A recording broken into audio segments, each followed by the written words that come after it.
Good evening दोस्तों, जैसा कि यह क्वेश्चन है द फाइबर विच रिसेंबल उल, तो उल के लिए हो जाएगा एक्रोलिन। तो नेचुरल उल के लिए हेयर ऑफ एनिमल होता है, तो एक्रोलिन हमें याद करना है कि उल के लिए होता है। तो चलिए नेक्स्ट क्वेश्चन पे। तो विच of the following oxide is not present in port-led cement में कौन सा प्रेजेंट नहीं होता है? तो सिंपली फॉस्फोरस होता है, नहीं होता है। सिलिका होता है SiO2 25%, लाइम होता है कैल्शियम ऑक्साइड 60%, फास्फोरस नहीं होता है, एल्यूमिनियम होता है, तो फास्फोरस नहीं होगा only. Which of the following is called fuel of future, fuel of future के लिए कौन सा होता है यूज?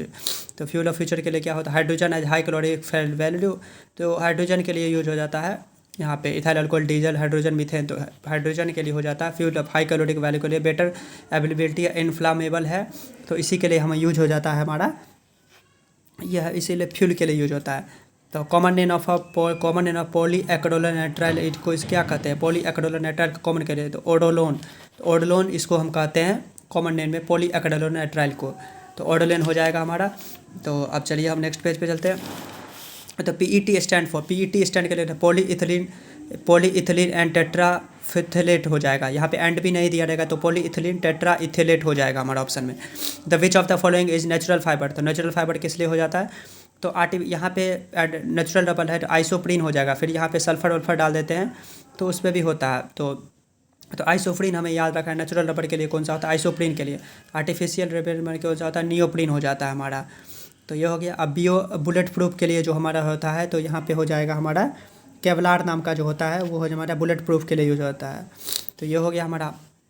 तो कौन सा ये which of the following is coal have a maximum value of percentage of carbon, तो एंथ्रासाइट में सबसे ज़्यादा होता है और पीट में सबसे कम होता है, तो एंथ्रासाइट हो जाएगा हमारा। Which technical salt is use for sea water के लिए कौन सा टेक्निकली यूज हो जाता है हमारा? तो इवोपरेशन होता है हमारा ये टेक्निक। फिर क्वेश्चन नंबर नेक्स्ट पे चलते हैं। तो क्या कर रहा है देखिए, विच of the following name the particle which make up the matter, तो कौन सा मैटर बनाता है? तो एटम जो है एटोमेटिक होगा, atom various atom to make a element, element से टिक टिक टिक टिक करते जाएगा, तो एलिमेंट से हमारा होता है, तो एटम में हम टिक मार देंगे। By which apparatus a mixture of an immiscible liquid is separated, immiscible liquid separated हो जाता है, तो सेपरेटिंग फनल जो है हमारा सेपरेटिंग फनल से हो जाता है, इमिसिबल लिक्विड होता है। और यहाँ पे बिग डिफरेंस यदि बॉइलिंग पॉइंट में होता है तो हम डिस्टिलेशन कहते हैं, स्मॉल डिफरेंस इन यदि रहता है तो फ्रैक्शनल डिस्टिलेशन कहते हैं। तो सेपरेटिंग फनल से हमारा इमिसिबल लिक्विड होता है।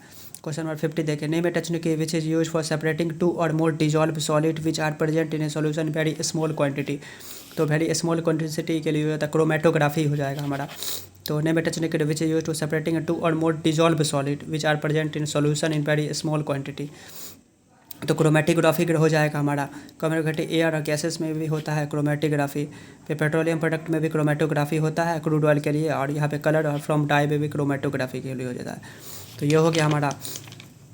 तो अब नेक्स्ट पे चलते हैं। क्या कर रहा है, ड्यूरिंग समर के अर्थन पॉट पे यदि डालते हैं तो वो ठंडा क्यों होता है? इवोपरेशन की वजह से होता है, तो सबको याद है। तो which condition of the following will increase the evaporation of water, तो इवोपरेशन ऑफ वाटर कौन सा? इंक्रीज द टेम्परेचर से हमारा क्या होता है? इवोपरेशन बढ़ जाता है, increase the temperature of water. By which process naphthalene can be separated from the sand, तो यहाँ पे सब्लिमेशन होता है, नफ्थलीन जब भी हो जाता है सबसे सब्लिमेशन हो जाता है हमारा। और चलिए नेक्स्ट स्लाइड पे, सबसे लास्ट ही स्लाइड है। विच of the following does not undergo sublimation, तो सब्लिमेशन में कौन सा? एंथ्रासिन भी सब्लिमेशन में ही जाता है, ड्राई SCO2 है वो भी सब्लिमेशन में, एमोनियम क्लोराइड भी सब्लिमेशन में। तो बच क्या गया? सिलिकम ऑक्साइड, सिलिकम ऑक्साइड जो है वो सब्लिमेशन में नहीं जाता, तो ये ऑप्शन हमारा सही हो जाएगा। तो milk of magnesia is an example of MgSO4, तो मिल्क ऑफ मैग्नीशिया क्या हो जाएगा? यहाँ पे सिंपली सेलुलाइड हो जाएगा हमारा। तो आठ टाइप का सेलुलाइड होता है। तो लिक्विड में कौन सा सेलुलाइड होता है? इमल्सन होता है। डिस्पर्स फेज, डिस्पर्स मीडियम, यहाँ पे disperse phase, disperse medium air हो, डिस्पर्स पर लिक्विड हो, यहाँ पे एयर, डिस्पर्स मीडियम एयर हो तो एरोसोल होता है। डिस्पर्स फेज गैस हो, डिस्पर्स लिक्विड हो तो यहाँ पे फोम हो जाता है।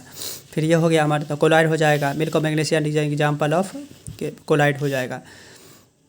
ये हो गया। उसके बाद क्या कहता है, tincture of iodine is made in dissolving of, tincture of iodine के लिए कौन सा का यूज होता है? आयोडीन प्लस यहाँ पे iodine plus alcohol, iodine plus alcohol या इथाइल अल्कोहल और इथेनॉल C2H5OH, तो हम यहाँ पे यूज हो जाता है हमारा टिंचर ऑफ आयोडीन यूज होता है dissolving iodine plus ethyl alcohol.